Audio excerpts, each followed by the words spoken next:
Oh Lord God, Heavenly Father, thank you, Lord, for this beautiful time. You have given one more opportunity, Lord, again to come to your throne of grace.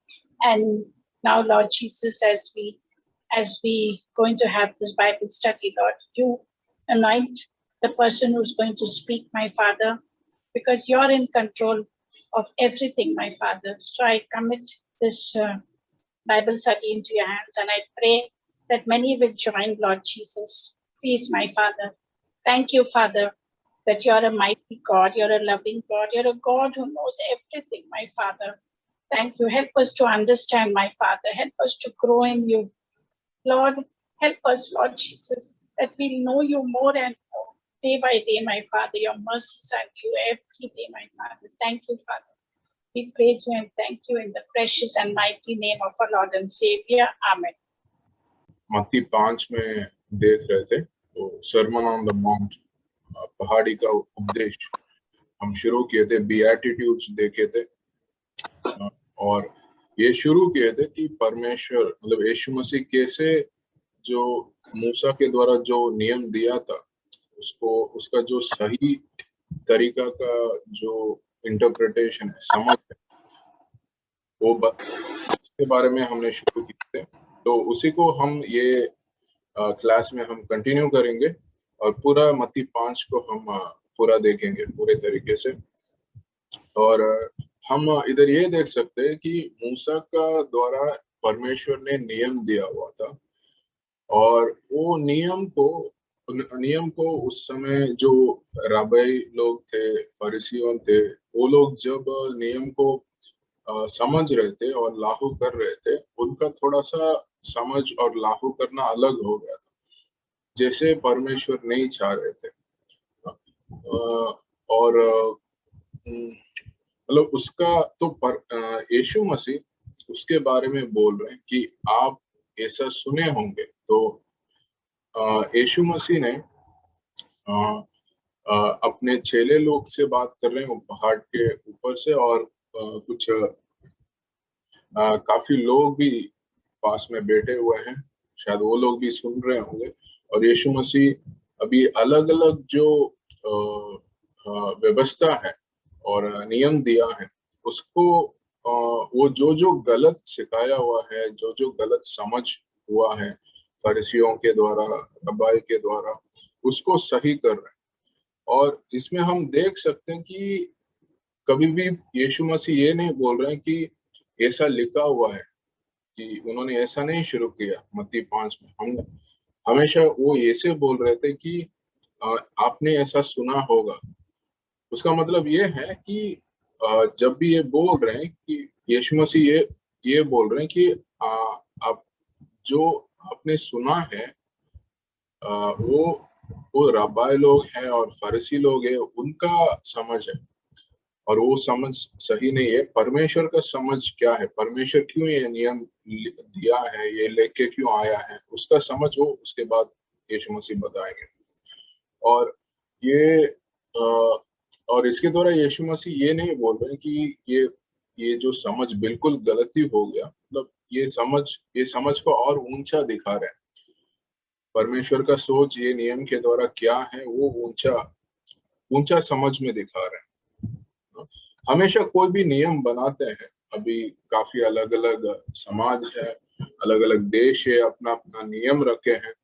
और नियम का एक आत्मा होता है ना, एक आत्मा होता है, वो इंग्लिश में प्रीएम्बल कहते हैं ना। प्रीएम्बल जैसे कॉन्स्टिट्यूशन होता है, कॉन्स्टिट्यूशन वो पूरा देश का पहला नियम होता है, उसका सबसे पहला स्थान देते हैं। कॉन्स्टिट्यूशन का जो प्रीएम्बल है, सबसे पहला पोर्शन, छोटा पोर्शन होता है, वो बताता है ये देश कैसे वाला देश है, वो देश में आज़ादी है क्या, वो देश किसी के नीचे है, नहीं तो वो अपने आप डिसीजन ले सकते हैं। ये सब चीज लिखा होता है और वही आत्मा है वो पूरा नियम का।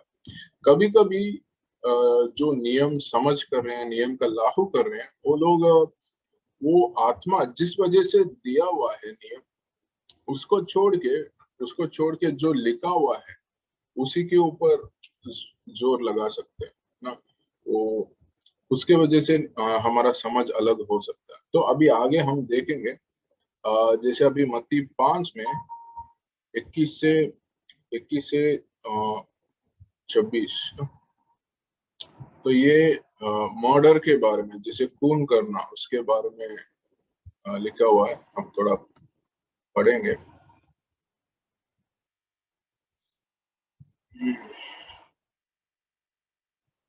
तो मेरा हिंदी तो थोड़ा कम है, मैं आराम से पढ़ता हूँ उसको। तो यीशु बता रहे मत्ती 21 में, तुम सुन चुके हो कि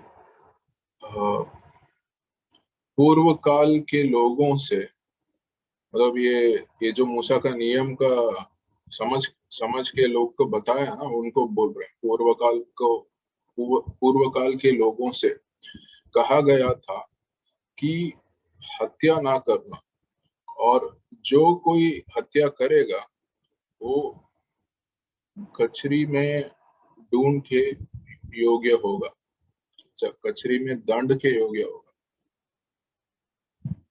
परंतु मैं तुमसे ये कहता हूँ कि जो कोई अपने भाई भाई पर क्रोध करेगा वह कचरी में दंड की योग्य होगा।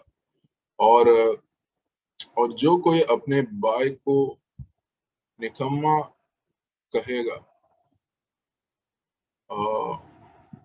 वो महासभा में दंड के योग्य होगा।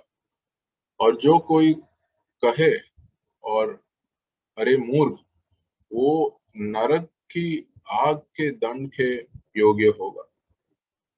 इसीलिए यदि तू अपनी पेट वेदी पर लाए और वहां तू स्मरण करे कि मेरे भाई भाई के मन में मेरी ओर से कुछ विरोध है, तो अपनी भेंट वहीं वेदी के सामने छोड़ दे और जाकर पहले अपने भाई से मेल मिलाप करे, तब आकर अपनी भेंट चढ़ा। हाँ, तो ये पहला चीज है जो परमेश्वर यीशु मसीह उधर कह रहा है। और ये भी देखना है, परमेश्वर विश्वासी लोग और सबसे पहले उनको चेले से ये सब बात कह रहे हैं। और ये बेसिकली यीशु मसीह अपने चेले को ये सिखा रहे हैं, तुम लोग ऐसा सुना होगा, मूसा का नियम के बारे में ऐसा तुम लोग को सिखाए होंगे, सुनाए होंगे, मगर वो सही समझ नहीं है। मैं ये बता रहा हूँ, ये सही समझ है। तो जैसे ये मत्ती 5 का 21 से 26 का वचन में हम देख रहे हैं, इसमें ये लिखा है कि अगर कोई हत्या करेगा किसी को, तो मूसा का जो नियम के द्वारा परमेश्वर ये बोला था कि उनको आज्ञा का दंड, मतलब कोर्ट में जाएगा और उसके द्वारा उनका दंड होगा। जो लोग जनरली अगर किसी को मृत्यु किया, हत्या किया, उनको भी मृत्यु का दंड हो सकता है। मगर हम यीशु मसीह ये कह रहा है, अगर किसी ने तुम्हारा भाई के ऊपर बहुत क्रोध किया, बहुत गुस्सा हो गया, और तुम उसको बोल रहा है कि तुम कोई काम का नहीं है, तुम मूर्ख है, और जिसके वजह से तुम्हारा भाई का मन में चोट लग सकता है, वो भी बहुत बड़ा गलती है, वो भी हत्या का जैसे है। जब राबाई लोग और फरीसी लोग ये नियम के बारे में बता रहे हैं, वो लोग सिर्फ बाहर का रूप से बता रहे हैं, अगर तुमने हत्या किया तुम्हारा दंड है। उन्होंने मन के बाद कुछ उधर नहीं लेके आ रहे हैं। यीशु मसीह ये बोल रहा है, हमने नियम, परमेश्वर ने नियम इसीलिए दिया, तुम्हारा मन का भी, अगर हम कोई लोग हत्या क्यों कर रहे हैं, कोई लोग खून क्यों कर रहे हैं, क्योंकि उनके अंदर उस आदमी के ऊपर इतना गुस्सा है, इतना नफरत है, इतना क्रोध है और जब वो कंट्रोल नहीं कर पा रहे हैं, कुछ समय में वो जब उसको मौका मिलता है, वो हत्या नहीं तो खून कर देते हैं। तो यीशु मसीह ये दिखा रहा है कि वो जो हत्या हो रहा है, नहीं तो खून हो रहा है, खून कर रहे हैं, उनका प्रॉब्लम है, उनका समस्या मन से शुरू हो रहा है ना। और वो अगर मन में क्रोध है, मन में नफरत है, वो बाहर ऐसा ही दिखेगा।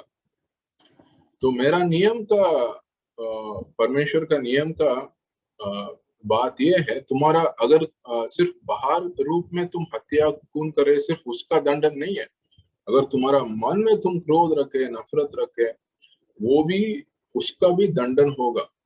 क्योंकि सिर्फ मैं बाहर का चीज नहीं देखता हूँ, तुम्हारा मन को भी देखता हूँ। और मेरा मेरा नियम, मेरा वचन तुम्हारा मन को, मन में जो सोच है, मन में जो तुम सोच रहे हो और योजना कर रहे हो, उसके विरुद्ध उसका भी दंड दे सकता है। तो वो परमेश्वर का ये है। मतलब ये जो धार्मिक नेता लोग थे, फारिसी रबाई लोग थे, वो लोग बाहर का चीज ही देख रहे थे और लोगों का मन के बारे में नहीं देख रहे थे। मगर ये परमेश्वर मन को देख रहा है और उनका नियम मन के साथ जुड़ा रहा है। और ये भी बोल रहे हैं, अगर हम परमेश्वर को वेदी के पास, उस समय में काफी लोग वो ऑफरिंग, अपना ऑफरिंग लेके आते थे, वेदी के पास देते थे। अलग अलग, जैसे कोई पिजियन होगा, मतलब कबूतर होगा, नहीं तो बेड होगा। और कोई अमीर होता तो बड़ा ये ऑक्स भी हो सकता है ना। और ये जब बलि चढ़ाने के लिए आते हैं, अगर उनको ऐसा लग रहा है उनका मन में किसी और की तरफ नफरत है, नहीं तो किसी और को उनकी तरफ नफरत है, उस वो समस्या को ठीक करो, बात करके ठीक करो, उसके बाद आके मेरे पास तुम्हारा ऑफरिंग रखो। ये परमेश्वर बता रहा है। अगर तुम्हारा मन में नफरत है और तुम्हारा, तुम किसी और के विरुद्ध है, तुम्हारा मन में कोई योजना है, उसके साथ तुम्हारा ऑफरिंग और रखेगा, तो परमेश्वर उसमें पसंद नहीं करता है ना। तो क्योंकि मेरा ऑफरिंग में प्रेम से लेके आ रहा हूँ, मगर मेरा मन में नफरत है ना। और हम अगर वो हमारा चर्च में अगर वो करेंगे, कोई भी कलीसिया में अगर कोई भाई बहन के साथ कोई लड़ाई है, नफरत है, अगर हम एक दूसरे से बात करके ठीक करके फिर हमने परमेश्वर के पास आएंगे, ऑफरिंग करेंगे, वैसा हमारा चर्च में बहुत अच्छा एकतापन होगा। और और और परमेश्वर उसको आशीष करेंगे, एकतापन को आशीष करेंगे। ठीक है। तो ये वचन आगे पढ़ेंगे। तो 26 में ना, लास्ट वचन, मैं तुमसे सच कहता हूं कि जब तक तू कोड कोड़ी कोड़ी बर ना दे, तब तक वहां से छूटना ना पाएगा। और यीशु मसीह ये भी कह रहे हैं कि अगर तुम किसी से गलत किया है, नहीं तो नफरत किया है, उसको उसको वो जब तक वो कोर्ट में जाएगा, नहीं तो कोई किसी के पास जाएगा जो हमें दंडन दे सकता है, उससे पहले ही तुम बात करके ठीक करो। नहीं तो वो अगर कोर्ट में जाएगा, उसका पूरा दंडन तुमसे लिया जाएगा। ये बता रहे हैं। और और उस समय जो कोर्ट था, वो सभा था, सनहेड्रिन, यहूदी लोग का सभा था, सनहेड्रिन कहते हैं। और हम लेवीय व्यवस्था में 19 में 19 अधिकार और 17-18 वचन में परमेश्वर ये बोल रहे हैं कि तुम्हारे जैसे तुम्हारा आसपास पड़ोसी का भी प्रेम करो, जो हम नया नियम में भी देख सकते हैं।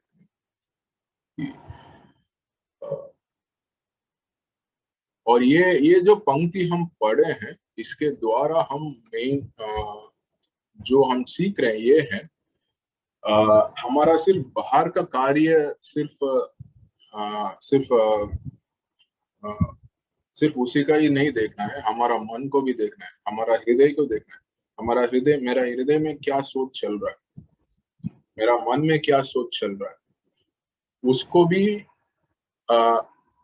मगर मेरा नफरत और मेरा क्रोध और मेरा गुस्सा किसी के ऊपर, वो भी इतना बड़ा, वो उसका भी दंडन इतना बड़ा होगा जैसे मैं हत्या किया, जैसे किसी का मैंने खून किया।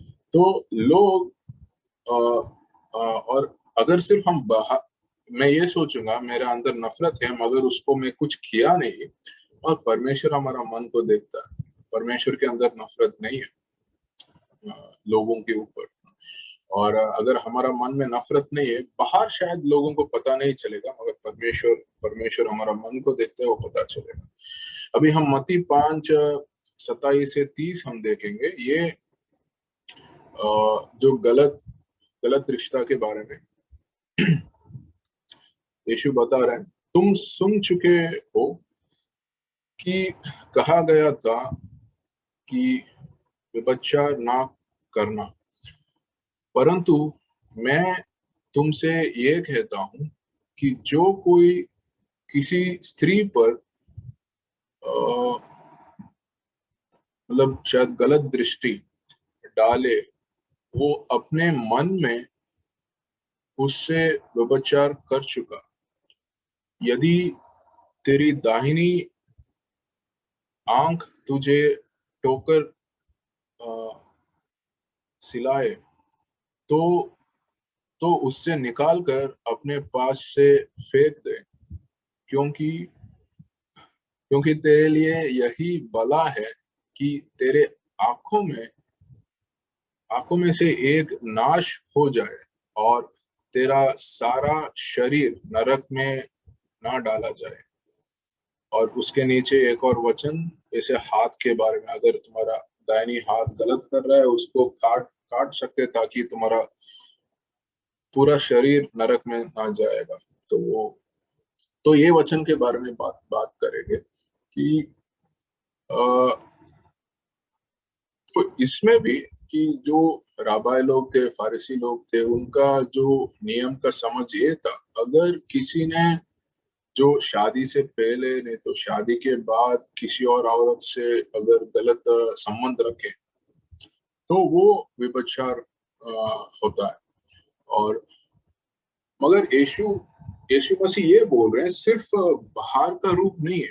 अगर अगर तुम कोई कोई आदमी कोई औरत को गलत तरीके से देखा है और मन में कुछ और गलत तरीके से सोचा है, उसी में अगर तुम मगर वो आदमी बाहर गलत तरीके से किया नहीं है कुछ, मगर मन में अगर गलत सोचा है, गलत नजर से देखा है, वो भी दंडन का आ गया हो।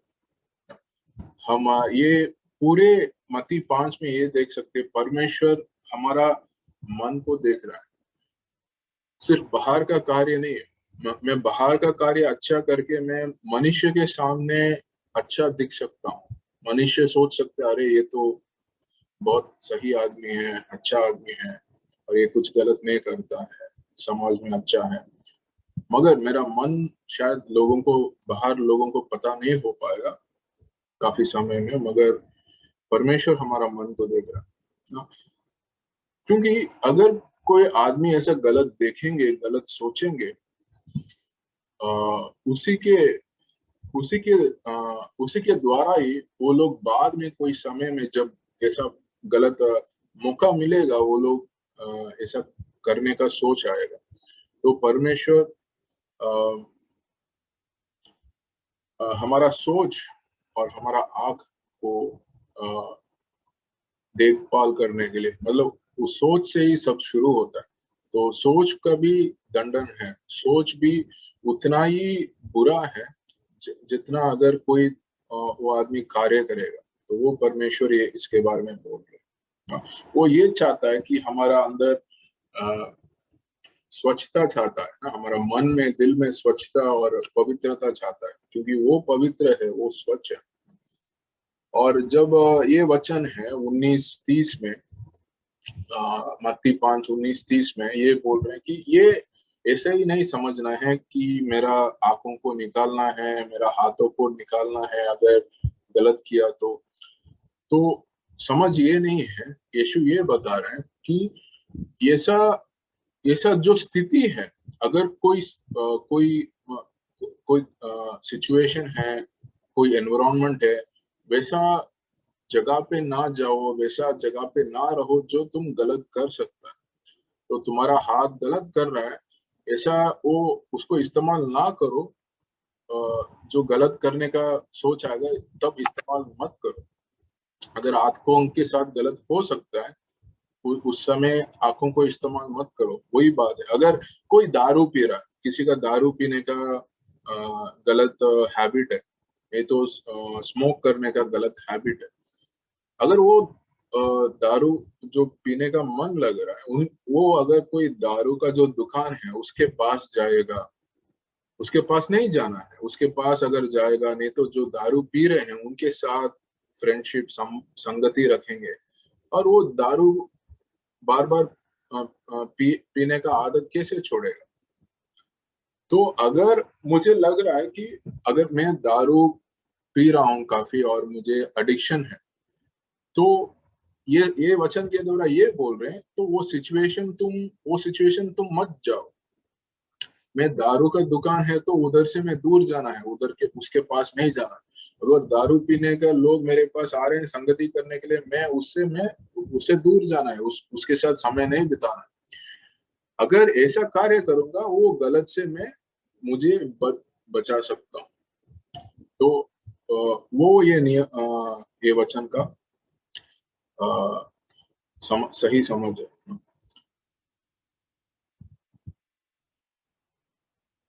और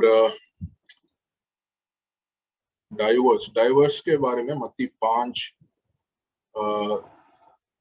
31 और 31-32 है, मैं पढ़ता हूँ। ये सभी कहा गया था कि सॉरी ये भी कहा गया था कि जो कोई अपनी पत्नी को त्याग दे तो उसे त्याग पत्र दे। परंतु परंतु मैं तुमसे ये कहता हूं कि जो कोई अपनी पत्नी को व्यभिचार के सेवा किसी और कारण से छोड़ दे, तो वो उससे व्यभिचार करवाता है। और जो कोई उस त्यागी हुई से विवाह करे, वो व्यभिचार करता है। मतलब ये बहुत क्या भारी वचन है। मतलब अ, त्याग देना, जैसे डाइवोर्स कहते हैं इंग्लिश में। इंग्लिश में हम डाइवोर्स कहते हैं। उस समय जब यीशु यीशु है और उससे पहले भी है, अ, दो तरीके का सोच था। दो तरीके का सोच था लोगों के बीच में। कुछ लोग ऐसा समझ रहे थे और ऐसा वचन को लागू कर रहे थे कि अगर अ, अ, मतलब मूसा का जो नियम है, हम जब देखेंगे, एक मिनट, वो व्यवस्था विवरण 1 में है, मूसा का वचन, वो उसमें ये कहा है कि अ, अगर पति नहीं तो पत्नी अगर गलत संबंध किसी और के साथ रखेंगे, और उस कारण के वजह से ही वो त्याग दे सकते, नहीं तो डाइवोर्स कर सकते। और फिर ऐसा हो गया, कुछ दो लोग का सोच था, दो लोग का समझ था उस समय। शमाई करके एक रबाई है और हिल्लेल करके एक रबाई है। ये दोनों का समझ ऐसा था कि शमाई का समझ ऐसा था कि अगर बहुत मतलब बहुत बड़ा इशू हुआ है, जैसे जैसे गलत संबंध है, वैसे समय ही ये डाइवोर्स हो सकता है, वैसे समय ही देना के बारे में हम सोच सकते हैं। और कोई और लोग ऐसा गलत समझ ले रहे थे कि अगर पति और पत्नी के बीच में कोई भी झगड़ा हुआ, वो छोटा भी है, तभी भी वो त्याग दे रहे थे, तभी भी डाइवोर्स कर रहे थे। मतलब आप सोच लो, अगर अगर खाना में कुछ ठीक से नहीं बनाया है, उसके वजह से त्याग देना। नहीं तो ये कोई काम ठीक से नहीं किया है, बात ठीक से नहीं किया है, उस वजह से अगर त्याग देना, डाइवर्स करना, ये सब छोटे छोटा बात के लिए जब मन करे त्याग देना, ये सब भी चल रहा था, ये सब भी उसका वो लोग प्रयोग कर रहे थे जो गलत था। तो यीशु मसीह ये बोल रहे हैं कि वापस वो मतलब वो साफ तरीके से ये बोल रहे हैं कि एक ही कारण हो सकता है अगर कोई पति और पत्नी के बीच में डाइवोर्स होगा, तो एक ही कारण है अगर कोई कोई एक गलत संबंध रखे हैं, जो उनका विवाह और मैरिज के बाहर कोई गलत संबंध रखे हैं, उसी कारण के वजह से वो डाइवोर्स कर सकते हैं और कोई कारण से त्याग नहीं दे सकते ना। और कोई प्रैक्टिकली अगर देखेंगे, कोई समय में कोई परिवार में ऐसा भी होगा जो जो पति है वो काफी दारू पीते हैं और उनका पत्नी को काफी मारते हैं, हो सकता है काफी मारते हैं, रोज मार रहे हैं। और वो पत्नी कभी कभी इतना बुरा मार खाए होंगे, मतलब वो पता नहीं कब मर सकते हैं, मतलब ऐसा भी हो सकता है। वो फिजिकल अब्यूज कहते हैं ना इंग्लिश में। तो काफी मारना और उनका शरीर में बहुत मतलब वो मर भी सकते हैं, ये सब बहुत सीरियस अब्यूज है। उस कारण में भी अलग करके रह सकते हैं ना। ये वो केस टू केस अलग होता है और पासवान लोग डिसाइड कर सकते हैं। उसके मैं बस आपको एग्जांपल बता रहा हूँ। एक तो व्यभिचार की वजह से, गलत संबंध की वजह से वही मुख्य कारण हो सकता है। कोई भी अगर डाइवोर्स करना चाहते हैं, त्याग करना चाहते हैं, छोटी मोटी बात के लिए करना जैसा वो संबंध नहीं है। और फिजिकल अब्यूज, काफी फिजिकल अब्यूज है, मारना काफी है। वो case to case basis pastor decide करेंगे, पासवान डिसाइड करेंगे। कुछ लोग ऐसा है कि उन्होंने पासवान से बात की है और उनके बीच में जो भी प्रॉब्लम था उन्होंने दोनों के साथ बात करके ठीक किया है, वापस वो दोनों जुड़ के ठीक से जिए भी हैं उनका मैरिज में। ऐसा भी काफी केसेस है। तो इसके बारे में परमेश्वर मतलब यीशु मसीह ये बोल रहे हैं कि तुम लोग छोटे छोटे चीज के लिए आप आपका पत्नी को नहीं छोड़ सकते। और सिर्फ गलत संबंध नहीं तो मतलब व्यभिचार मतलब मैरिज के बाहर कोई गलत संबंध हुआ पति नहीं तो पत्नी को, तभी वो त्याग देना, नहीं तो डाइवोर्स हो सकता है। क्योंकि वो संबंध, ये पति और पत्नी के बीच में जो मैरिज का संबंध है वो बहुत पवित्र है। वो परमेश्वर बहुत ऊंचे स्थान में रखते हैं। वो सबसे पहला रिश्ता है जो ये पूरा दुनिया में वही सबसे पहला रिश्ता है मनुष्य लोग के बीच में। और उसमें कोई भी गलत होगा वो परमेश्वर बहुत गहराई से देखेंगे ना। उनको बहुत नाराज, गुस्सा हो सकता है अगर अगर पति पत्नी से ठीक से अगर उनका संबंध नहीं है, नहीं तो पत्नी का संबंध ठीक से पति के साथ नहीं है, मैरिज का संबंध, वो परमेश्वर गहराई से देखें।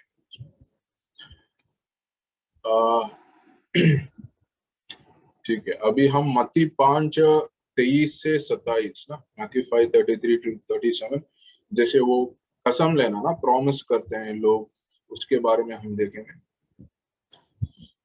फिर तुम सुन चुके हो कि पूर्व काल के लोगों से कहा गया था कि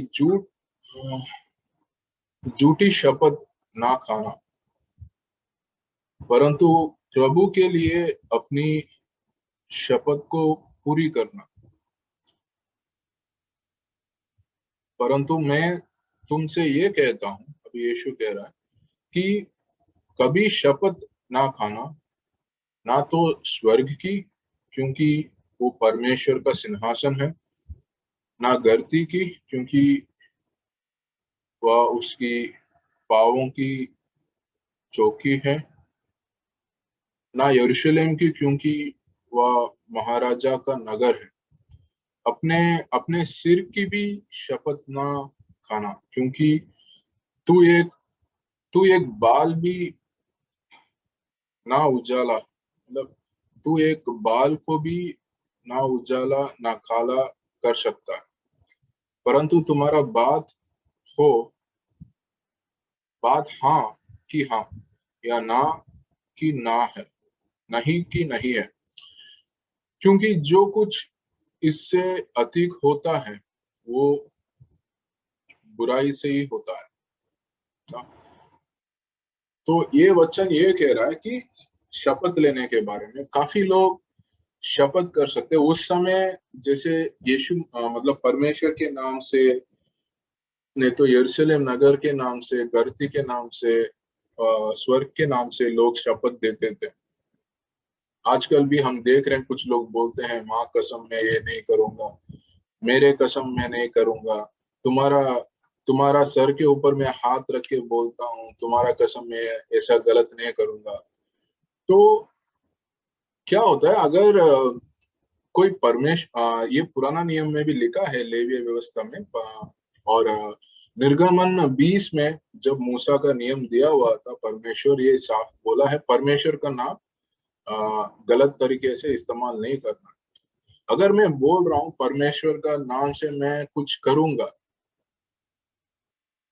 जैसे मैं किसी से पैसा ले लिया, 500 रुपये पैसा लिया, और मैं बोलता हूँ मैं परमेश्वर का नाम के कसम मैं वापस लौटा दूंगा, और मैंने वापस लौटाया नहीं,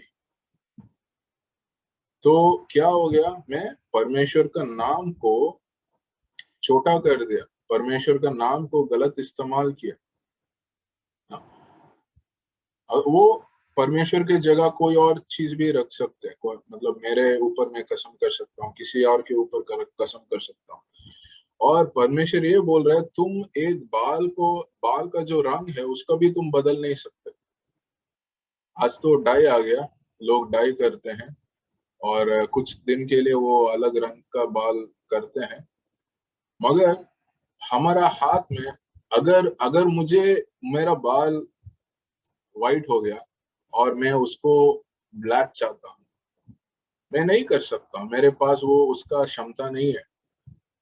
जब जब मैं किसी का शपथ दे रहा हूँ, कोई भी नाम होगा, मगर मैं अगर किसी को शपथ दे रहा हूँ मैं ये करूंगा ही है, उसमें क्या है, उसमें ये बोल रहा हूँ मेरे पास दम है, मेरे पास क्षमता है, मैं मेरे काम से और मेरे मेरे क्षमता से मैं ये कर कर सकता हूँ। उसमें परमेश्वर के ऊपर मैं डिपेंडेंस नहीं रख रहा, उनके ऊपर मैं निर्भर नहीं हो रहा, मैं मेरे ऊपर निर्भर होके मैं शपथ दे रहा हूँ।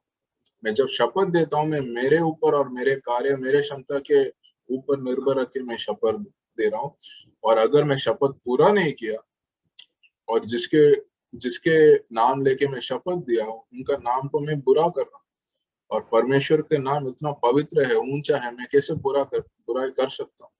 और लोग उस समय ऐसा शपथ दे रहे थे और नाम गलत तरीके से इस्तेमाल कर रहे थे, और वो शपथ को पूरा नहीं कर रहे थे, उसके वजह से परमेश्वर का नाम को बुराई पहुंचा रहे थे। और यीशु मसीह क्या बोल रहा है, तुम्हारा पास कोई क्षमता नहीं है कुछ करने का, तुम क्यों शपथ दे रहे, और बस ये बोल रहे हैं तुम्हारा जीवन ऐसा होना है, तुम हाँ कहा है तो तुम करेगा, तुम ना कहा है तो तुम ना करेगा, लोगों को ऐसे दिखना है तुम्हारा जीवन। अरे भाई, ये अगर ये हाँ बोला ठीक है, ये बंदा करेगा, ये जो बोला है उसका उसका जो वचन के हिसाब से वो कार्य करता है, उससे शपथ लेने का जरूरी नहीं है। तो ऐसा हमारा जीवन होना है। और अगर मैं ना बोलूंगा तो वो आदमी समझना है भाई, ये ना कह दिया तो वो नहीं करेगा। और मतलब शपथ मांगने का क्या जरूरत है, और शपथ देना ही नहीं बोल रहे, किसी के नाम से शपथ मत मत दे दो, बस हाँ ना कहो, उसके ऊपर तुम अगर कुछ बोल रहे हो वो परमेश्वर से नहीं है, वो बुराई पहुंचेगा, वो वचन कह रहा है। तो अभी हम आगे जाएंगे। तो प्रकाश जी आ गए, प्रकाश जी आप, मैं वचन बोलता हूँ आप पढ़ सकते हैं।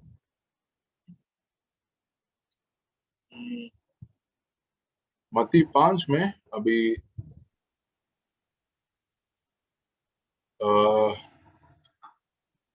38 से पढ़ेंगे ना, मत्ती 5 का 38 से 42। प्रतिशोध 38। तुम सुन चुके हो कि वह कहा गया था, आंख के बदले आंख और दांत के बदले दांत। परंतु मैं तुमसे यह कहता हूं कि बुरे का सामना न करना, परंतु जो कोई तेरे गाल पर थप्पड़ मारे उसकी और दूसरी भी फेर दे। यदि कोई तुझ पर नालिश करके तेरा कुर्ता लेना चाहे तो उसे दोहर भी ले लेने दे। जो कोई तुझे कोस भर बेगार में ले जाए तो उसके साथ 2 कोस चला जा। जो कोई तुझसे मांगे उसे दे, और जो तुझसे उधार लेना चाहे उससे मुंह न मोड़।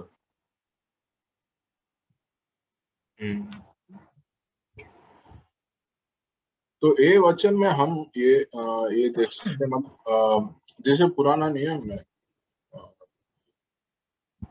मूसा का नियम के द्वारा ये कहा गया है अलग अलग जगह में, जैसे निर्गमन 21:26 में है, और लेवीय व्यवस्था 26:20 में है, और व्यवस्था विवरण 19 में भी है कि जब भी किसी और के वजह से तुम्हारा कोई नाश हुआ, और किसी और की वजह से तुम्हारा बेट कोई खो गया, नाश हो गया, किसी और की वजह से अगर तुम्हारा हाथ में अगर कोई वुंड हो गया, नहीं तो हाथ का डैमेज हो गया, उसी के हिसाब से तुम बदला ले सकते। मतलब नियम ये नहीं बोल रहा था, लोग ऐसा सोच रहे थे।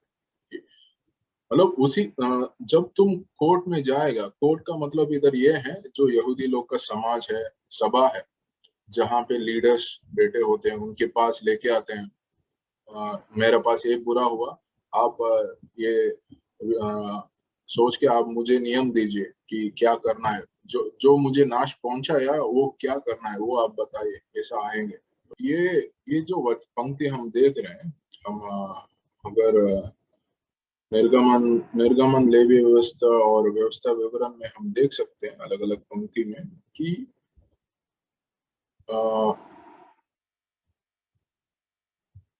जब हम कोई हमारा विरुद्ध नाश करेगा, जो नाश किया उसी हिसाब से ले सकते हैं। प्रकाश जी ये पढ़ सकते हैं आप निर्गमन 21 में, निर्गमन 21 में 20 ना, एक्सोडस 21-24।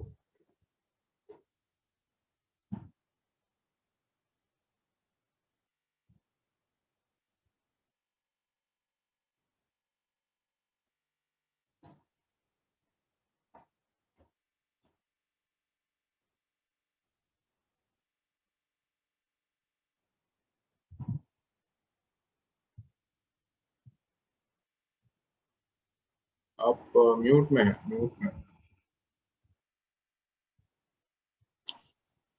एक सिर्फ वचन 24 ना?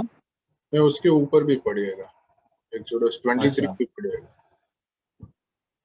और आंख के बदले आंख का, और दांत के बदले दांत का, और हाथ के बदले हाथ का, और पांव के बदले पांव का, और दाग के बदले दाग का, और घाव के बदले घाव का, और मार के बदले मार का दंड हो। तो ये जब कोई अपने हाँ बोले, एक और वचन पढ़िए। जब कोई अपने दास या दासी की आंख पर ऐसा मारे कि फूट जाए, तो वह उसकी आंख के बदले उसे स्वतंत्र करके जाने दे। और यदि वह अपने दास या दासी को मार के उसका दांत तोड़ डाले, तो वह उसके दांत के बदले उसे स्वतंत्र करके जाने दे। नहीं, बस वो वचन दास दासी के बारे में है, उसमें नहीं जा रहे हम, उनका अलग नियम दिया हुआ था। अगर उसके ऊपर अगर हम देखेंगे, उसमें अगर कोई हमारा विरुद्ध कार्य करेगा, उस समाज में, उस समय के समाज में कोई उनके विरुद्ध कोई नाश करेगा, कोई संकट पहुंचाएगा, समस्या पहुंचाएगा, उन्होंने जो किया है उसी हिसाब से उनको वापस मिल सकता है। इधर जो वचन दिया हुआ है, इसके द्वारा परमेश्वर ये चाहता था जो नाश हुआ है उसके हिसाब से उनको वापस कॉम्पनसेशन मिलना चाहिए, जो भी पनिशमेंट है कॉम्पनसेशन है उस हिसाब से मिलना चाहिए। ये इसका मतलब ये नहीं है कि आग का नाश पहुंच गया उसका भी आग नाश होना है, इनका हाथ टूट गया उनका भी हाथ टूटाना है, ये नहीं है। कि उनका मतलब ये है कि अगर छोटा छोटा इश्यू हुआ है उसका कॉम्पनसेशन उतना हद तक होना है जो जो सही है, उससे ज्यादा नहीं होना है। अगर जैसे अगर मेरे पास साइकिल है, मेरा साइकिल का ट्यूब का किसी ने पंक्चर कर लिया और अगर मैं कोर्ट में जा रहा हूँ और मैं पैसा उनसे मांग रहा हूँ जो मेरा साइकिल का पंक्चर किया, उसको मैं पैसा मांग रहा हूँ, मुझे 20,000 दे दो, नहीं तो मैं बाइक खरीद सकता हूँ 20,000 30,000 में। अगर मैं कॉम्पनसेशन मांग रहा हूँ, वो क्या हो गया, एक पंक्चर 20-30 रुपए में ठीक कर सकता है। अगर मैं 20-30 हजार मांग रहा हूँ जो मैं बहुत ज्यादा मांग रहा हूँ, इसीलिए ये पंक्ति इसको दिखा रहे है तुम्हें जितना नाश हुआ उतना ही तुम्हें कॉम्पनसेशन ले सकते, जैसे वो सभा निर्णय करेगा।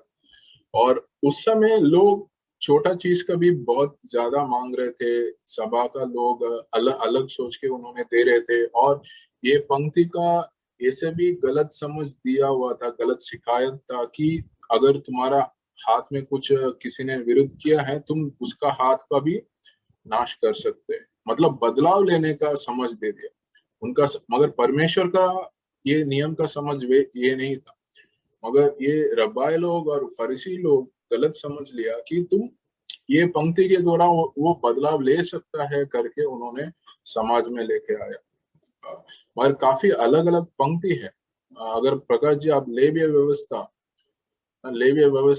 19 और 17-18 आप पढ़िएगा, ऐसा और भी पंक्ति है जिसमें पुराना नियम में भी परमेश्वर बोल रहा है कि आप तुम्हारा पड़ोसी को प्रेम करो, तुम्हारा विरुद्ध जो लोग है उसको प्रेम करो, उसका अच्छा करो।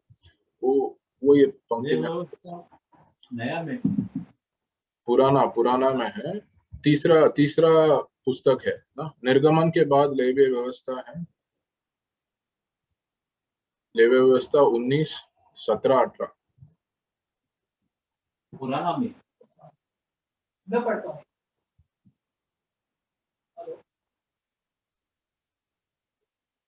जेवियर तुम पढ़ना है तो ये बस माइक, हाँ हाँ माइक ऑन करके मैं पढ़ता हूँ। 17-18 ना।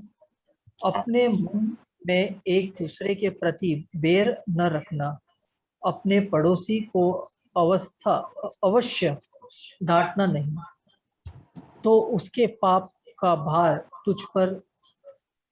तुझको उठाना पड़ेगा।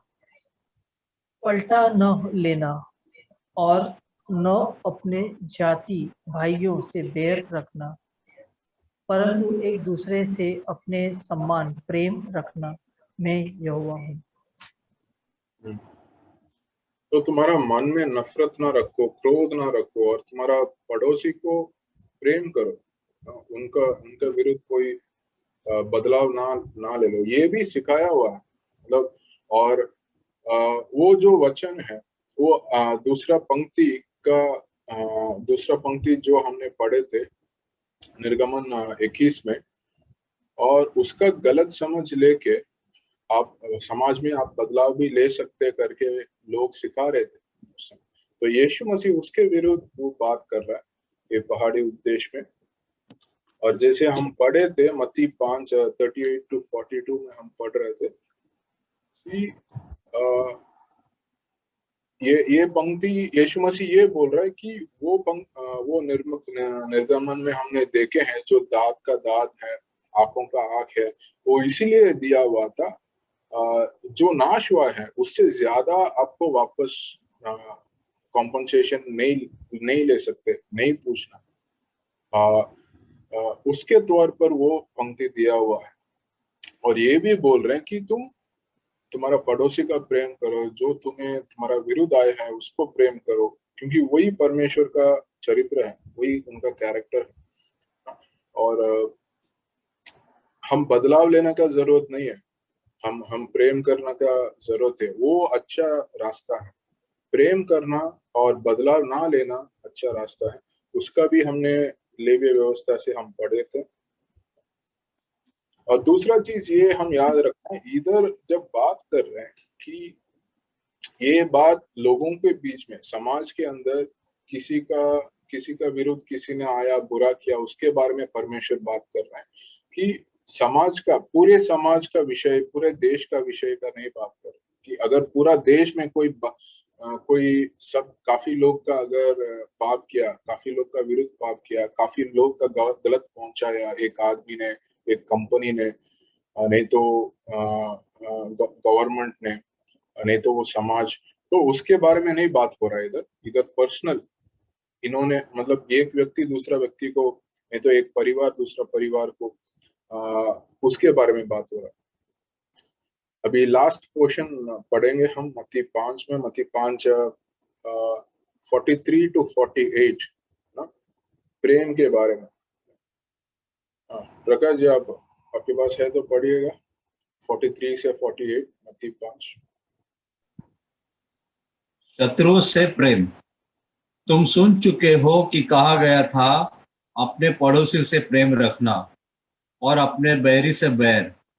परंतु मैं तुमसे यह कहता हूं कि अपने बैरियों से प्रेम रखो और अपने सताने वालों के लिए प्रार्थना करो, जिससे तुम अपने स्वर्गीय पिता की संतान ठहरोगे, क्योंकि वह भले और बुरे दोनों पर अपना सूर्य उदय करता है और धर्मी अधर्मी दोनों पर मेघ बरसाता है। क्योंकि यदि तुम अपने प्रेम रखने वालों से ही प्रेम रखो तो तुम्हारे लिए क्या फल होगा? क्या महसूल लेने वाले भी ऐसा ही नहीं करते? यदि तुम केवल अपने भाइयों ही को नमस्कार करो तो कौन सा बड़ा काम करते हो? क्या अन्य जाति भी ऐसा नहीं करते? इसलिए चाहिए कि तुम सिद्ध बनो जैसा तुम्हारा स्वर्गीय पिता सिद्ध है। तो ये वचन में हम काफी चीज देख सकते हैं कि पहले बात ये, परमेश्वर यीशु मसीह ये बोल रहा है। अब सोचो, हर बात में यीशु मसीह ये बोल रहा है, तुम सुन चुके हो, मतलब ये नहीं बोल रहा है तुम पढ़ चुके हैं, ऐसा लिखा हुआ है। क्योंकि जो लिखा हुआ था और जो बताया हुआ था, रबाई लोग और फरीसी लोग जो सिखा रहे थे, बता रहे थे, उसमें थोड़ा अलग था, अलग समझ था। तो मत्ती 4 में हम देख रहे हैं यीशु मसीह बार बार जब शैतान आके टेम्पटेशन कर रहा था परमेश्वर यीशु मसीह को, उस समय बोल रहे थे ये लिखा हुआ है, ये लिखा हुआ है, क्योंकि वो परमेश्वर का वचन का इस्तेमाल कर रहे थे। जो लिखा हुआ वचन का गलत तरीके से, गलत समझ से जब सिखा रहे हैं और लोग सुना है, उसको ग्रहण किया, यीशु मसीह उसको एड्रेस कर रहे हैं। और ये सारे पंक्ति के द्वारा यीशु मसीह अपने चेले के बोल रहे हैं, हमारा चरित्र, हमारा जीवन ऐसा होना चाहिए। विश्वासी होने के नाते, चेले होने के नाते हमारा जीवन और हमारा चरित्र ऐसे होना चाहिए। और आपका आप सिर्फ बाहर रूप में मत देखो, खून करना, व्यभिचार करना, चोरी करना, सिर्फ बाहर रूप का लोग देखते हैं। आपका कोर्ट हो सकता है, सभा हो सकता है, वो बाहर का चीज ही देख सकते हैं, मगर तुम्हारा मन परमेश्वर देख सकता है। अगर मैं कोई स्त्री को गलत तरीके से देख रहा हूँ, अगर मैं चोरी करने के लिए सोच रहा हूँ, अगर मेरा भाई को मैं नफरत कर रहा हूँ, मैं मारा नहीं मगर मैं नफरत किया मेरा मन में, वो भी इतना बड़ा गलत है, बड़ा पाप है जो मैं खून किया, उसका बराबर है। क्योंकि परमेश्वर हमारा मन का भी देखता है ना। वही मुख्य चीज है, हम ये पंक्ति में, ये क्लास के द्वारा हम देख रहे हैं। तो परमेश्वर ये बोल रहे, तुम सुन चुके हो कि अपने पड़ोसी से प्रेम रखना और अपने बैरी से बैर, मतलब हेट योर एनिमीज। पुराना नियम में परमेश्वर कहीं भी ऐसा कहीं में भी ऐसा नहीं लिखा है तुम तुम्हारा विरुद्ध जो लोग है उसको तुम नफरत कर सकते हो। मगर वो वो जब रब्बाई लोग फरीसी लोग सिखा रहे थे, वो लोग ऐसा सिखा रहे थे, तुम्हारा आसपास पड़ोसी और जो लोग अच्छे हैं तुम्हारा साथ, तुम उससे प्रेम कर सकते, और जो तुम्हारा साथ बुरा है, विरोध कर रहे हैं, उनके साथ प्रेम करने का जरूरत नहीं है, और तुम बदलाव भी ले सकते। अगर तुम हमारा पास आएंगे और हम देखेंगे तुम्हारा विरुद्ध क्या बुराई हुआ है, और हम बोल सकते तुम कैसे बदलाव ले सकते। ऐसा गलत शिक्षा हो रहा था, गलत समझ सिखाया जा रहा था। तो और यीशु मसीह ये बोल रहे हैं, यीशु मसीह ये बोल रहा है कि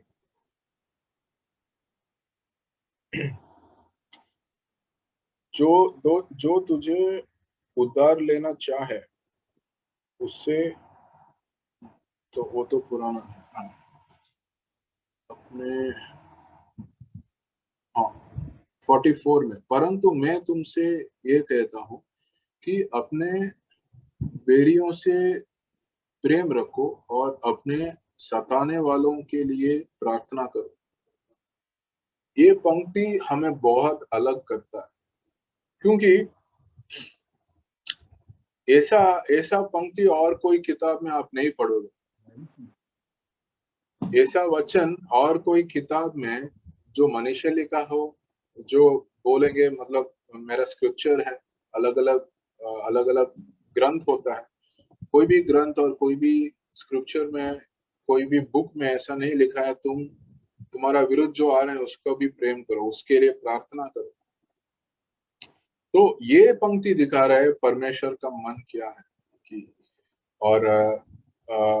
और इसमें एग्जाम्पल भी दिया है, जैसे सूर्योदय है, सूर्य किरण है, जो बुरा कर रहे हैं, अच्छा कर रहे हैं, उन वो दोनों के ऊपर है। जो यीशु मसीह को जानते हैं, विश्वास कर रहे हैं, यीशु मसीह को इनकार कर रहे हैं, उनके ऊपर भी परमेश्वर बिना पार्शियलिटी का उन्होंने सबको सूर्योदय दे रहे हैं, सबके ऊपर बरस आ रहा है, रेन आ रहा है, उसमें परमेश्वर पार्शियलिटी नहीं कर रहे हैं।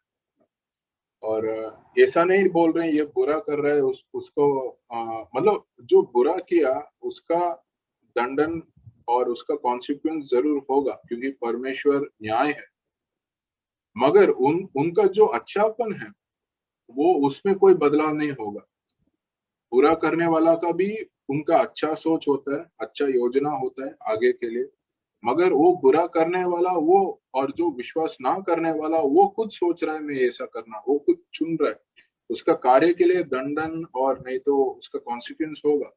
मगर परमेश्वर जो बुरा कर रहे हैं नहीं तो अच्छा कर रहे हैं, यीशु के ऊपर विश्वास कर रहे हैं ना विश्वास कर रहे हैं, उनके लिए हमेशा अच्छापन ही होगा, अच्छा सोच ही होगा, अच्छा योजना ही होगा। और ये बोल रहे हैं अगर तुम्हें अच्छा कर रहे हैं, अच्छे बात कर रहे हैं, तुम्हें मदद कर रहे हैं, सिर्फ उससे तुम प्रेम करेगा, तुम्हें जो प्रेम करते उससे तुम प्रेम दिखाएगा, वो तो कोई भी कर सकता है। मतलब शैतान भी अगर उस शैतान के ऊपर कोई विश्वास करेगा, शैतान के कार्य करने के लिए कोई बोलेगा मैं शैतान तुम्हारा पीछे आता हूँ, तुम्हारा काम मैं करता हूँ, शैतान उसके विरुद्ध कोई कुछ करेगा नहीं।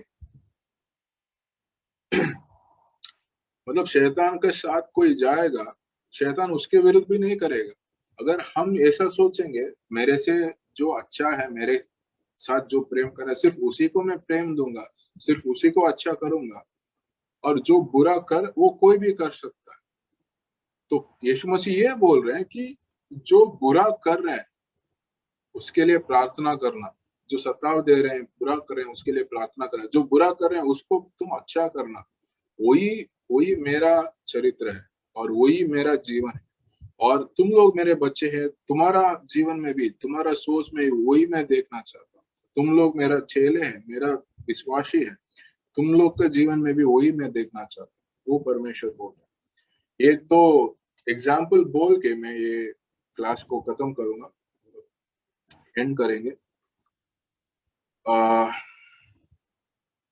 जैसे एक ग्लैडिस स्टेन्स करके एक मिशनरी थे ना, वो उनका पति और उनके बच्चे लोग ऑस्ट्रेलिया के थे, वो लोग ऑस्ट्रेलिया छोड़ के उन्होंने उड़ीसा में आए।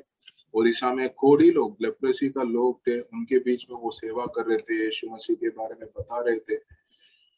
और उधर जो गांव वाले हैं उनको काफी लोग का पसंद नहीं आया ये इन्होंने यीशु मसीह के बारे में प्रचार करना, लोगों को बताना। और उन्होंने एक दिन क्या किया, वो जो मिशनरी है ग्रैहम स्टेन्स है, उनको और दो बेटे लोग, उनको एक कार में वो कार में थे, एक रात एक गांव में उन्होंने उनका कुछ काम करके कार में सो रहे थे, वो पूरा कार को जला दिया वो गांव वाले। और उन्होंने ग्रैहम स्टेन्स और उनके दो बच्चे पूरे वो मर चुके हैं उसके वजह से, वो कार में आग में। और ग्लैडिस स्टेन्स जो उनकी पत्नी है, उनको पूछा गया था इधर से, वो जो मीडिया से लोग आते हैं, पूछा गया था ये 8 साल के बाद, लगभग 8 साल के बाद, जब उनका जो वो गलत किया था, वो आग लगाया था वो कार के ऊपर, उनको पुलिस लोग पकड़ लिया और उनको दंडन दे रहे थे, कोर्ट में चल रहा था। और मीडिया लोग उनसे, ग्लैडिस स्टेन से पूछ रहे थे, अभी आपका जो पति है उनको जो आग लगाया है कार में, उनका आपका बच्चे लोग का आग लगाया है, उनको पकड़ लिया और उनको कोर्ट कुछ दंडन देने वाले, आप क्या सोच रहे हैं, अभी आपका मन में शांति है क्या? और ग्लैडिस स्टेन से बोले हैं, मैं नहीं चाहता हूं उनको दंडन हो, और मैं उनको माफ कर लिया। हाँ, मेरा पति और मेरे बच्चे लोग का उन्होंने आग लगाए, मार दिए उन्होंने, मगर मैं माफ कर रहा हूँ। और मैं ये चाहता हूँ वो लोग भी यीशु को जाने। और उन्होंने ये बोला कि, और वो मीडिया लोग ऐसा अचंभित हो गया, कैसे आप माफ कर सकते, आपका पति का और बच्चे को मारा है। मगर यही माफी, ये बहुत मुश्किल है, मतलब आसान नहीं है, मगर परमेश्वर वो माफी और ये प्रेम लेके आता। और एक और जैसे एक हॉस्पिटल था, एक लेडी थे जो मसीह नहीं है, और वो हॉस्पिटल में आई, बहुत वो कुछ बीमारी था उसको, और ट्रीटमेंट के लिए कोई भी कोऑपरेशन नहीं कर रही थी, काफी चिल्ला रही थी। और वो क्रिश्चियन हॉस्पिटल है, मसीह का है, जो नर्सेस और डॉक्टर्स है सब मसीह को जानते हैं, विश्वास करते हैं। और ये जो लोग बीमारी के लिए आते हैं वो सबके लिए प्रार्थना करते हैं। और ये नर्स उनको ट्रीटमेंट दे रही थी, और ये जो औरत थी काफी चिल्ला रही थी, काफी झगड़ा कर रही थी, फिर भी उनको उधर रख के प्रेम से ट्रीटमेंट कर रहे थे, प्रार्थना कर रहे थे। और जब बीमारी ठीक हुई, वो जाने से पहले ये पूछ रही थी वो नर्स को, मैं इतना चिल्लाया, इतना झगड़ा किया, फिर भी आपने मेरे विरुद्ध कुछ नहीं किए, आपने प्रेम से और प्रार्थना करके मुझे इलाज किए, इतने दिन से आप कैसे ऐसा कर पा रहे थे, ऐसे ये पूछ रही है। और पास वाला बेड में एक और औरत है, वो भी इलाज चल रहा था, वो बोल रही है, ये दोनों लोग जो बीमारी है इलाज के लिए आए हैं, दोनों मसीह को नहीं जानते ना। और दूसरी बेड में जो औरत थी, ये सवाल सुन के ये बोल रही थी, क्योंकि उनका वो जो परमेश्वर मानते हैं ना, वो परमेश्वर प्रेमी वाला है, वो परमेश्वर वापस नफरत नहीं करते, अगर हम नफरत देते हैं वो प्रेम देते हैं, ऐसा वो औरत बोली यीशु के बारे में। जब हम लोग को प्रेम करते हैं, जब हम बुराई के सामने हम अच्छापन दे रहे हैं, जब कोई हमारा बुरा कर रहा है, हमारा सता रहे, हम उसके लिए प्रार्थना कर रहे हैं, जैसे वचन बोले, हम दिखाते हैं मसीह कौन है, हम दिखाते हैं हम मसीह का बच्चे हैं। और वो आसान नहीं है, हमें मुश्किलें हैं, मगर मसीह वो लेके आ सकता है। तो आज हम मत्ती 5 का बाकी भाग हम पूरा देखे हैं ना, हम मतलब अलग अलग पंक्ति देखे हैं, 6-7 अलग अलग पंक्ति देखे हैं। और पूर्व काल का लोग, जैसे रब्बाई लोग और फरीसी लोग, कैसे गलत समझ लिया था, कैसे गलत सिखा रहे थे समाज में, और परमेश्वर का जो समझ था, वो नियम का, वो कितना अलग था। और यीशु मसीह उसको हर नियम का उसको बारे में बता रहे थे, तुम ऐसा सुने होंगे जो गलत है वो समझ सही नहीं है, मगर ये जो मैं बता रहा हूँ ये सही है और यही परमेश्वर चाहता है। और फरीसी लोग रब्बाई लोग बाहर का कार्य का ही देख रहे थे, अगर तुम ये किया फिर नियम के हिसाब से तुम्हारे ये दंडन होगा, अगर तुम ये किया। मगर परमेश्वर हमारा मन को देख रहे थे, अगर हमारा मन में गुस्सा होगा, क्रोध होगा, तभी खून होता है। अगर मेरा मन में गलत सोच होता है, गलत में मेरा आंख में गलत नजर होता है, तभी मैं व्यभिचार के बारे में सोचता हूँ और कार्य करता हूँ। अगर मेरा मन साफ है, मेरा मन में गलत नहीं है, मेरा मन में नफरत नहीं है, बाहर का वो कार्य नहीं हो, तो परमेश्वर मन को भी देख रहा है। और मन का सोच जो गलत हो सकता है, जो नफरत होगा, जो नामाफी होगा, ये सब भी बहुत बड़ा पाप है परमेश्वर के नजर में। वो ये पंक्ति के द्वारा हम देख रहे हैं। आपका कोई सवाल है? Wanted to ask you, Lenin, that every time it has been this you have heard that it was said, then again it is being said, like you have heard that it was said, then what does that mean? So God is addressing at the present, or he's telling about the Old Testament? तो उनका युवराज जी का सवाल ये है, पर यीशु मसीह बार बार ये कह रहे हैं कि तुम ये सुन चुके हो पूर्वकाल लोगों से। ये किसके बारे में बता रहे हैं? ये उस समय का बात बता रहे हैं, नहीं तो पुराना नियम का बात बता रहे हैं। तो ये जो परमेश्वर नियम दिया है, मूसा का द्वारा ही एक ही नियम दिया है ना, वो हम लेवीय व्यवस्था में पूरा देख सकते हैं, व्यवस्था विवरण में भी है। और वो नियम को ही लोग उस समय का धार्मिक लोग थे, धार्मिक नेता लोग थे, जैसे रब्बाई लोग हैं, फिर फारसी लोग आए, याजक लोग हैं, वो सब वही पालन कर रहे थे। और परमेश्वर का जो समझ था वो नियम देने का, अलग अलग नियम का, वो उनका सब समझ सही नहीं था, सब नियम का समझ सही नहीं था। कुछ नियम का समझ अलग था, गलत था, अलग समझ था। और ये सब गलत समझ का नियम को रब्बाई लोग सिखा रहे थे समाज को, तुम्हें ऐसा करना है। और ऐसा गलत समझ रख के वो न्याय कर रहे थे लोगों को, और वो समाज में एक गलत समझ फैला हुआ था क्योंकि वही सिखाया जाता था। और इसीलिए यीशु मसीह ये बोल रहा हूँ, वो पुराना नियम, मतलब जो मूसा का नियम का ही वो रेफर कर रहे हैं। और यीशु ये बोल रहे हैं, तुम ऐसा सुना होगा, तुम ऐसे सुन चुके हैं, तुम्हें ऐसे सिखाए हैं। ये पंक्ति का ये मतलब है, मगर मैं ये बोल रहा हूँ ये पंक्ति का ये मतलब। So he is clarifying the interpretation of the law which was given through Moses in the right way.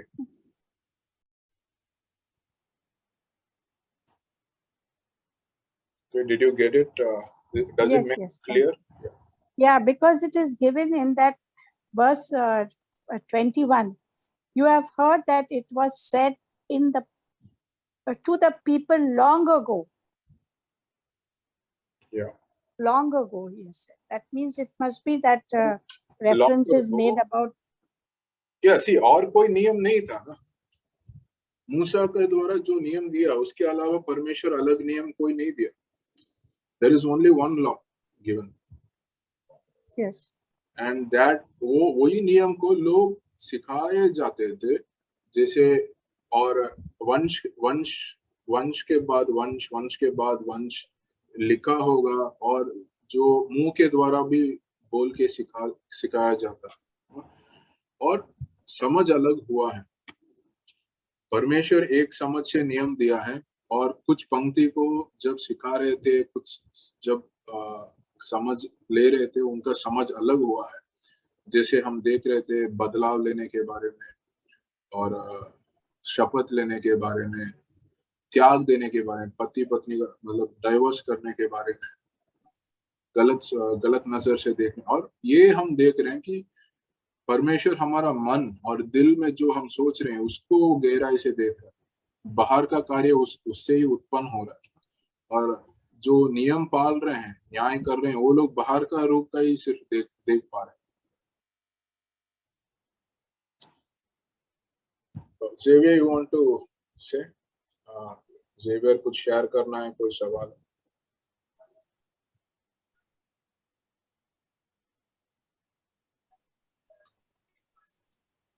See, Jesus was God himself, but yet he knew everything, but still he wanted to tell them, he wanted to remind them that this was a long ago, that law was given. So this is what he was trying to remind them, I think. नहीं, ऐसा नहीं है। मतलब युवक जी ये कह रहे हैं कि ये यीशु मसीह परमेश्वर है और उनको मालूम है क्या नियम दिया था, और इसीलिए वो बहुत पहले से, पूर्व काल से ये दिया हुआ था, उसके बारे में बता रहे हैं। वो बहुत पहले से दिया हुआ है नियम, मगर मेन बात ये है वो नियम सबको मालूम है, ये नियम ये कह रहा है, मगर ये नियम का जो समझ होता है ना, नियम का समझ गलत तरीका से था। तो यीशु ये बोल रहे हैं तुम्हें सबसे ये नियम पहले से दिया हुआ है, और बार बार वंश के बाद वंश आप ये सुनते आ रहे हो कि ये नियम का समझ ये है, और ऐसा आप कार्य भी कर रहे हैं समाज में, ऐसा न्याय भी कर रहे हैं, मगर वो समझ नहीं है। परमेश्वर का समझ ये नियम में वो नहीं है। अभी मैं बता रहा हूँ ये समझ है, ये बोल रहा हूँ। या डोमिनिक? It's छोटा सा। हाँ, ये बहुत छोटा सा मैसेज, बहुत अद्भुत है ये चैप्टर है एक्चुअली। मत्ती का 5 में, और बताता है कि मतलब हम लोग अपने आस पड़ोस में अपने भाइयों के साथ किस तरह से व्यवहार कर सकते हैं, अपने बहनों के साथ हम लोग किस तरह से व्यवहार कर सकते हैं। एक छोटा भी हम लोग गलत कभी किसी के बारे में हम लोग सोच नहीं सकते। और अपना जीवन का जो ये है, मतलब अगर हम लोग ऐसा रखते हैं, मतलब पुराने नियम में ऐसा जैसे बताया गया था कि मतलब अगर कोई छोटा गलती करता था तो उसको हम लोग बहुत बड़ा चढ़ा के बता देते थे। 100 रुपया का खर्चा रहेगा तो हम लोग हजारों में मांग लेते थे, 20,000 में, ऐसा जैसा मतलब जो मन में आया करते थे। और इसीलिए हम लोग को मतलब न्याय ये जो हम लोग का जो ये था, फारसी लोग जो भी जिसके पास भी जाते थे हम लोग, तो वहां पे जाना पड़ता था। ये सब पुराने नियम में बताते हैं। और फिर वहां पे जाके हम लोग को बराबर से हम लोग का ये हो जाता था, मतलब नहीं, अगर आपका खर्चा 100 रुपया है तो फिर 100 रुपया, या तो फिर उससे ज्यादा से ज्यादा 120 आप ले सकते हो। लेकिन इसका मतलब ये नहीं कि आप सामने वाले को पूरा लूट लोगे, है ना। लेकिन नए नियम में ऐसा है कि अगर किसी से कुछ गलत किया है, किसी से कुछ गलत व्यवहार करते हो आप, तो उसी वक्त या माफी मांग लेना चाहिए। नहीं तो फिर आपका जीवन में वो प्रॉब्लम होएगा, सामने वाले को कुछ प्रॉब्लम नहीं होएगा। तो उसी वक्त हम लोग माफी मांग के वो काम खत्म करने गए। हाँ, नहीं तो अब अगर कभी कभी ऐसा होता है कि हम लोग को सामने वाले के पास जाने के लिए भी शर्म आता है, तो लेकिन आप परमेश्वर के पास जा सकते हो वही चीज को लेके, और परमेश्वर से आप माफी मांग सकते हो। और परमेश्वर इतने मतलब अनुग्रही है कि वो आपको क्षमा करते हैं और आपका रिश्ता फिर से जुड़ जाता है। ठीक है। हाँ, या धन्यवाद जेवियर पॉइंट्स के लिए। तो हमारे पास 6 मिनट ही है, जल्दी बाकी लोग से भी हम ओके, पूछ लेंगे। श्योर। हाँ आशा जी बोलना चाहते थे? हाँ, नहीं, मुझे वो बहुत अच्छा लगा। और कि बताया कि जैसे अभी डोमिनिक ने बताया कि लोग ऐसे पहले होते थे कि ये थोड़ा सा नुकसान हो तो ज्यादा बड़ा हर्जाना ठीक रखते थे, लोग लेते थे लोगों से। तो प्रभु ने हर एक छोटी हर एक मनुष्य के लिए एक सम्मान के, किसी को तकलीफ ना हो, कितना आपका नुकसान है, आपको कितना देना है, आपको कितना ये करना है, किसका कितना दे सकते हैं, ऐसी छोटी बातें इतनी अद्भुत बातें जो हमारे लिए बनाई है, नियम जो हमारे मनुष्य के लिए, जो जीवन शैली कैसे बिताना है, कैसे हमें जीवन में चलना है प्रभु के इसमें, तो वो सब बताया है, सब चिताया है। बस मनुष्य को ये समझना और उसको एक्सेप्ट करना है अपने लाइफ में। तो बहुत अच्छा, वो मुझे बहुत अच्छा लगा कि उधर ऐसा नियम है कि भाई हमने, हमारा एक खाली टायर पंक्चर हुआ है तो हमारा टायर पंक्चर होने में 10-20 रुपए लगते हैं, तो हम बड़ा हर्जाना नहीं ले पाए, इसलिए ऐसे सब बताया है वचन में। तो बहुत सुंदर, बहुत अच्छी बात है ये। इंसान की जीवन शैली ऐसी होनी चाहिए प्रभु जैसे कि वो पापियों पे भी वर्षा करता है, धूप देता है। तो हमारा अधिकार नहीं है कि हम से सामने वाले को हम गलत ठहराएं। वो ईश्वर का काम है न्याय करना। और प्रभु तो पारदर्शी है, वो बाहर की चीजें तो दुनिया देखती है, लेकिन प्रभु पारदर्शी, जो अंदर की चीजें जानता है, मन की चीजें जानता है। बहुत सुंदर, थैंक यू। लेवी व्यवस्था अगर पढ़ेंगे ना, वो पूरा नियम लिखा हुआ है जो मूसा का दिया है, समाज का नियम और ऑफरिंग का नियम अलग अलग पूरा है। और जो भी आज जो देश का हमारा हो सकता है, कोई भी देश का कॉन्स्टिट्यूशन बोलते हैं, वो सब हमारा नियम के द्वारा ही आया है। ये जो नियम दिया हुआ है उसके द्वारा ही, उससे ही काफी पंक्ति लिया हुआ है, उसको बेस रख के ही काफी देश का कॉन्स्टिट्यूशन बनाया हुआ है। क्योंकि परमेश्वर ही हमें नियम दे सकता है, मनुष्य नहीं नियम बना सकता। तो परमेश्वर का नियम जो बाइबल में दिया हुआ, उसके द्वारा ही काफी देश का कॉन्स्टिट्यूशन बनाया। हाँ, इसलिए प्रभु ने इसलिए तो नियम बनाए कि इंसान को गलत नियम सिखा सकते हैं। जैसे ये हुआ है तो वो आप ज्यादा ले लो, ये उसका ऐसा है तो आप वैसा कर लो। मन में गुस्सा रहेगा चलेगा, लेकिन बाहरी लोग देखते हैं कि बाहर बहुत अच्छा है, लेकिन मन में उनके क्रोध रहता है। तो बहुत अच्छी और बहुत अद्भुत नियम है और वचन है जो आप भी हम लोग ने जाना, सीखा, पढ़ा। तो बहुत अच्छा। आप लोग मत्ती 5 पढ़ सकते हैं ना, मत्ती 5 पढ़ते हैं। But what she said is, Lenin, is that it is not man to man. Yes, he said you take more. It is the evil one which tempts us to do that. It is not the actual man which is which tells. You understood?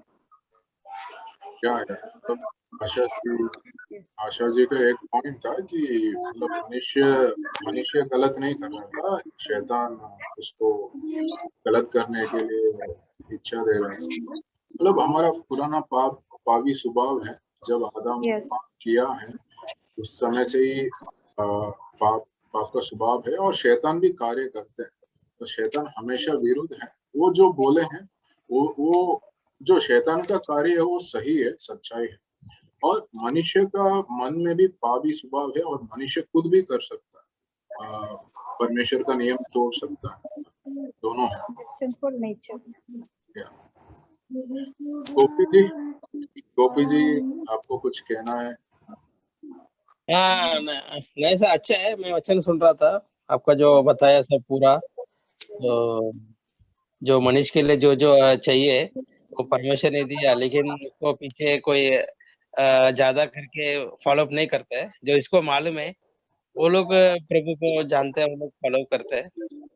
ये सब उनको मालूम पड़ गया तो नहीं करेंगे। ऐसा मैसेज में ऐसा पास्टर एल्डर ये लोग बोलने से वो लोग को मालूम हो जाएगा। तो मेरा अच्छा है कि आज का जो सुना है, जो पैसा के बारे में, जो और एक अलग जो बताया, सब कुछ है, सब बाइबल में दिया हुआ है, लेकिन हम लोग उसको पीछे चलना चाहिए। तो अच्छा लगा मेरे को आज। काफी लोग मालूम पड़ता है, मालूम पड़ने के बावजूद भी नहीं कर रहे। हाँ, जो लोग करना चाह रहे हैं ना, मतलब जो मैं परमेश्वर का चरित्र और जीवन दिखाना चाहता हूँ, परमेश्वर का विश्वासी बन के वैसा रहना चाहता हूँ, जिसका मन में इच्छा होगा और परमेश्वर का मदद से कर सकते हैं। ठीक है, हमारे पास बहुत कम समय है। गोपी जी, आप प्रार्थना कर सकते हैं, आप प्रार्थना करें। Okay okay okay. धन्यवाद प्रभु जी इस समय के लिए, एक अच्छा मौका दिया प्रभु जी। एक भाई का द्वारा एक वचन सुनने के लिए, जो बाइबल के बारे में हमें कोई नहीं सुना सकता प्रभु जी, लेकिन एक भाई का द्वारा आपने बात करके जो वचन सुनाया प्रभु, आपको हम धन्यवाद देते हैं प्रभु जी। जो आए आज जूम में जुड़ा हुए, उनको परिवार के लिए प्रार्थना करते हैं। जो हमारा चर्चियल कलीसिया परिवार के लिए प्रार्थना करते हैं प्रभु जी। आने वाला दिन में प्रभु हमारा साथ रहने के लिए प्रार्थना करते हैं। और प्रभु जो विशेष करके आज जो हमने सुना है प्रभु, जो वचन हमारे हृदय में कार्य करने के लिए प्रार्थना करते हैं।